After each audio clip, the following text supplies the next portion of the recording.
Bismillahirrahmanirrahim.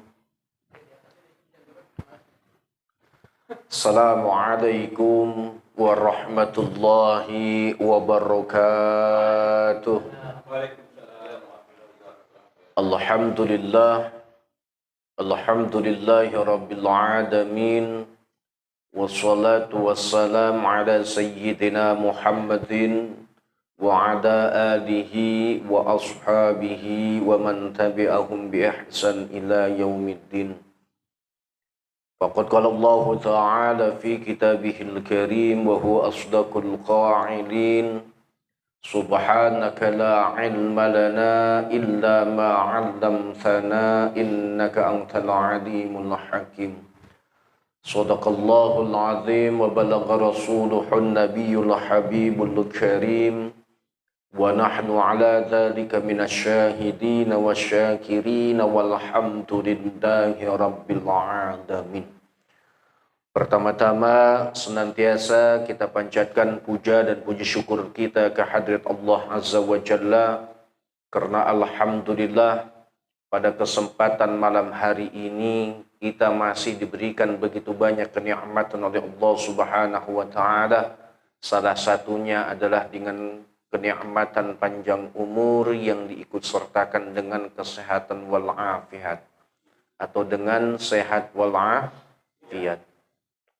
Mudah-mudahan dengan duduknya kita di tempat ini senantiasa menambah sebuah keberkahan, serta maksud dan tujuan kita senantiasa diberikan kelancaran, kemudahan oleh Allah Subhanahu wa Ta'ala, sehingga kita semuanya menjadi hamba-hamba Allah yang senantiasa mendapatkan kebahagiaan di dunia maupun di akhirat kelak nanti. Amin. Amin ya Allah ya Rabbal Alamin.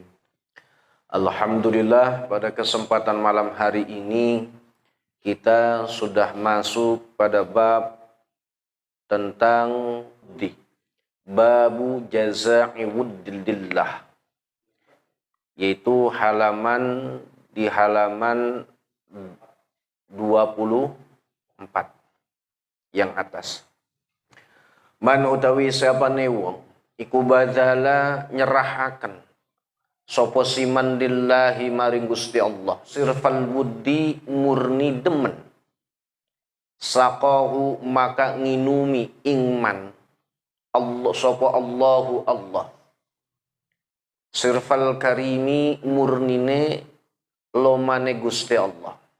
Mithalul saliki utawi perumpamane wong kang salik iku kaman kaya wong yahduru mencari sapa siman alal ma'i ing atase banyu qalilan kelawan setitik, hatta yajida sehingga nemu sapa siman athaqba ing lubang, fayan bi'u maka nyumber lahu kadwi siman apa alma'u banyu ba'da talabi ing dalam sawise nyupri.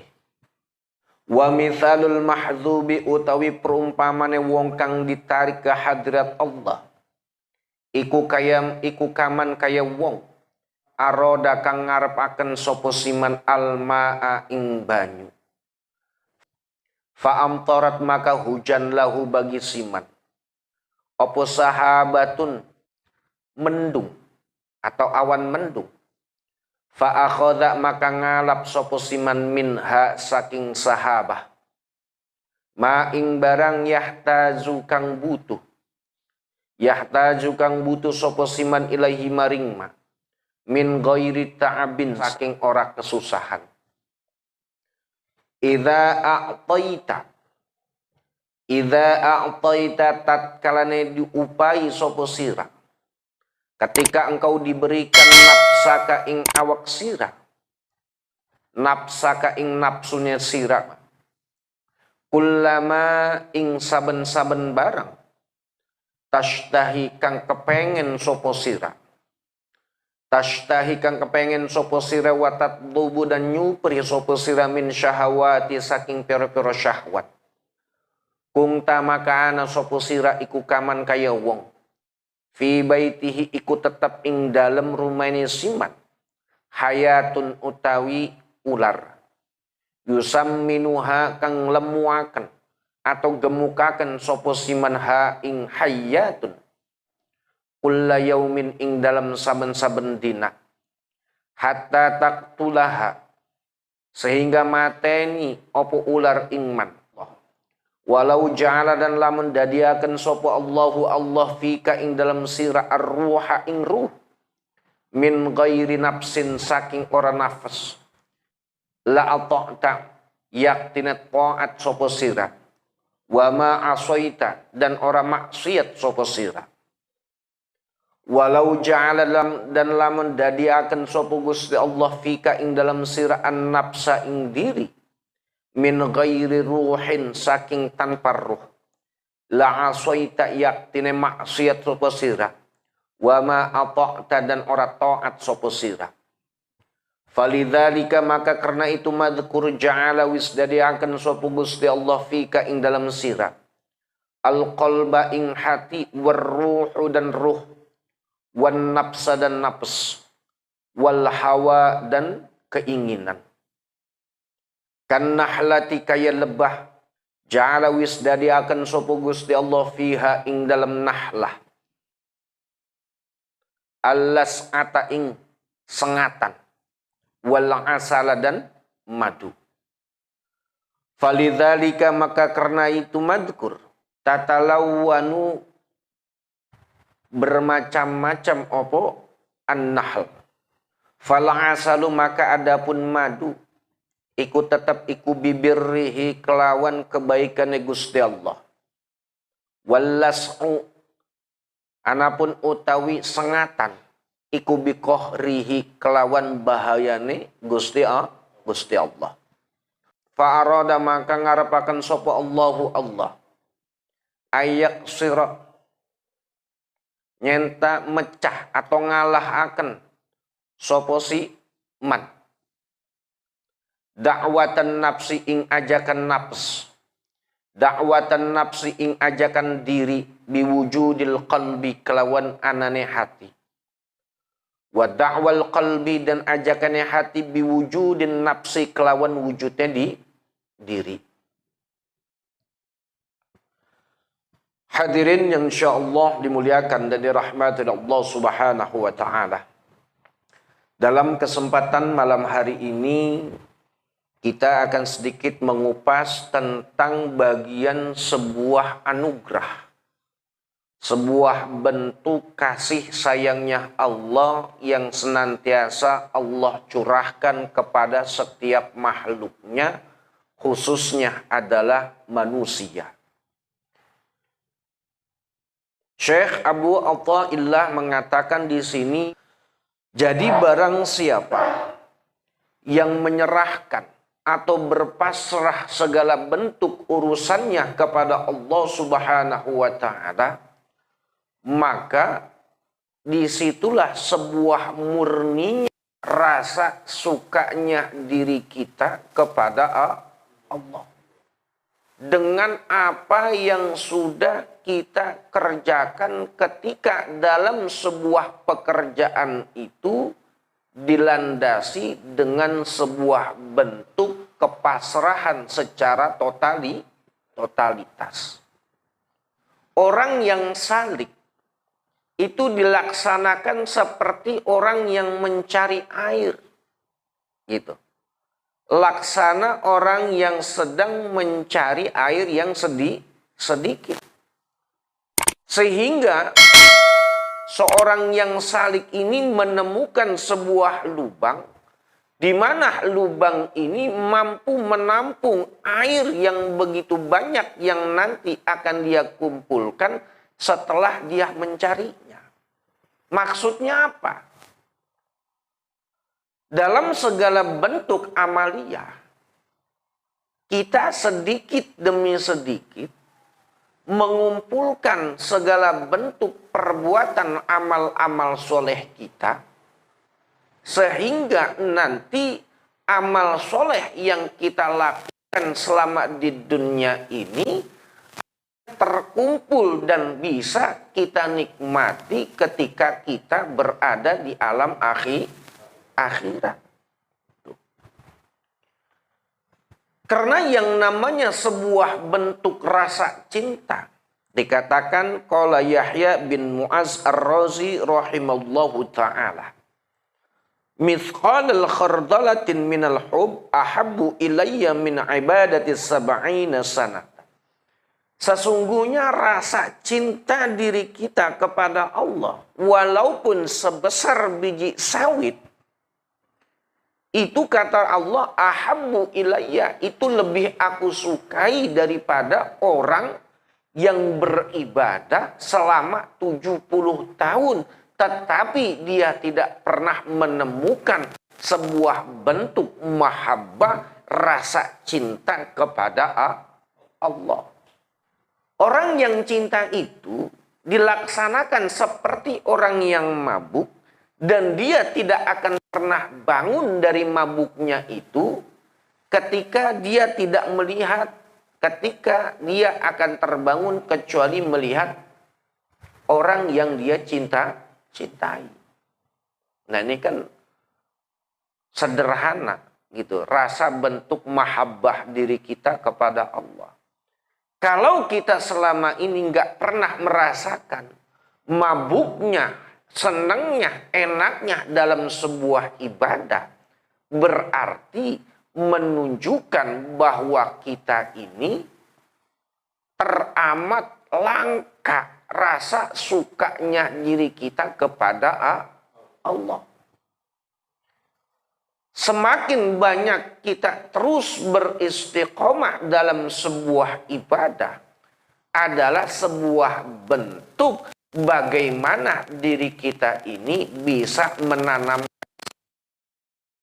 cinta diri kita kepada Allah dalam sebuah amal soleh. Kemudian perumpamaan orang yang ditarik hatinya kepada Allah, orang yang tertarik hatinya kepada Allah, cenderung sifatnya kepada Allah, itu bagaimana orangnya? Orang yang mahzuf seperti orang yang menginginkan air, kemudian di situ turun hujan. Gitu loh. Orang yang menginginkan air dan di situ turunlah hujan, kemudian dia mengambil dari air itu segala bentuk kebutuhannya dampak adanya sebuah kesusahan. Dalam arti apa maksudnya mahzuf ini? Kalau orang sudah dekat dengan Allah, ketika orang sudah menanamkan rasa cintanya yang luar biasa, apapun yang dia tinggal memintanya kepada Allah, dan dia pun hanya sebatas kebutuhannya saja, tanpa adanya sebuah bentuk rasa susah dalam mencari hal tersebut. Contoh, kita pernah melihat sejarahnya Siti Maryam. Ya Pak ya. Siti Maryam itu ibunda dari Nabi Isa. Siti Maryam ini ketika berada di mihrab, berada di tempat dia sholat, tempat dia ibadah, ini banyak aneka ragam yang datang pada dirinya. Kenapa? Itu didatangkan langsung oleh Allah. Setiap apapun kebutuhannya, itu pasti didatangkan oleh Allah. Makanya kuat berhari-hari di dalam mihrabnya. Kenapa? Gak perlu lagi dia keluar ngambil minum. Gak perlu lagi dia keluar mencari makan. Karena apa? Di situ sudah difasilitasi oleh Allah. Nah ini adalah orang-orang yang apa? Al-mahzuf. Gitu. Jadi kalau kata Kiai Ismail mah, beliau ini mahzuf. Duduknya aja dapat duit. Ya Kiai.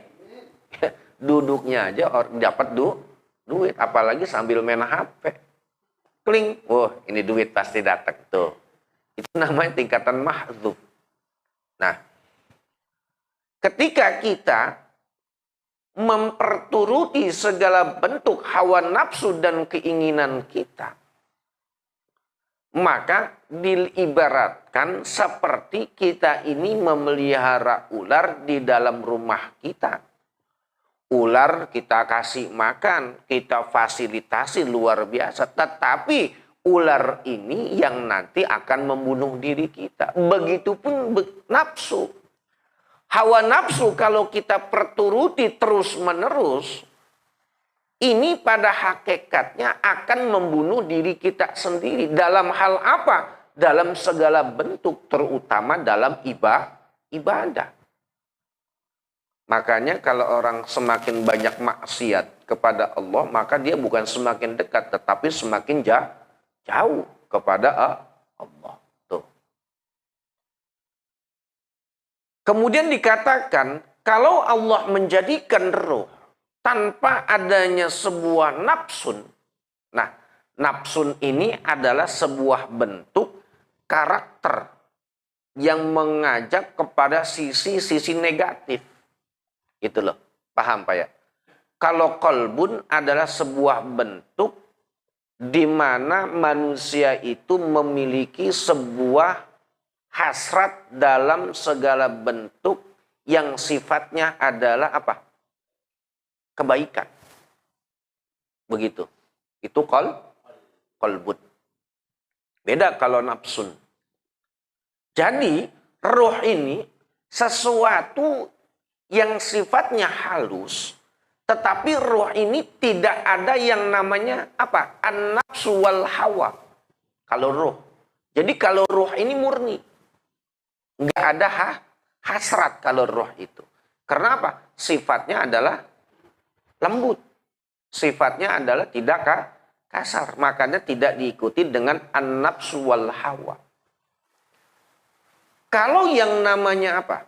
Yang namanya ruh, kalau seandainya Allah menjadikan nafsu itu tanpa ruh, tetap nafsu ini akan bermaksiat dan tidak akan pernah taat kepada Allah. Nah, dikatakan di sini ada sedikit cerita. Karena sesungguhnya sabata fil ulumil aqliyah anna fil insan qawiyyun arba'atun. Sesungguhnya akal manusia itu kuat dengan 4 hal. Yang pertama, quwwatu syahwaniyah bahimiyah. Yaitu kuat akalnya itu yang sifatnya keinginan, yang sifatnya seperti binatang. Wa quwwatul ghadabiyah wa quwwatun himamiyah syaitaniyah. Kemudian ada kekuatan yang sifatnya ghadabiyah. Sebuah bentuk rasa amarah. Sebuah bentuk keinginan yang dilandasi daripada sifat syaitan. Tetapi yang terakhir adanya wa quwwatul aqliyah al-malakiyah. Sebuah bentuk akal yang sifatnya seperti malaikat. Nah, kalau seandainya diri kita ini lebih cenderung dari kuatnya 3 hal, syahwaniyah bahimiyah, kemudian ghadabiyah, maka jadilah kita orang yang diperbudak dengan hawa nafsu. Tetapi kalau kita ini kuatnya dengan quwwatul malakiyah, maka sama saja diri kita ini seorang hamba laksana seperti malaikat. Tuh. Jadi manusia itu kalau dia hebat dalam ibadah, malaikat itu kalah bentuknya. Kenapa? Malaikat ibadahnya tidak, atau dalam arti tidak diberikan hawa nafsu. Jadi wajar ibadah pun sesuai dengan perintah. Tapi manusia diberikan hawa nafsu, kemudian dia taat dalam ibadah, ini derajatnya bisa lebih tinggi daripada malaikat. Wallahu a'lam bishawab. Mungkin saya tutup, mungkin ada pertanyaan.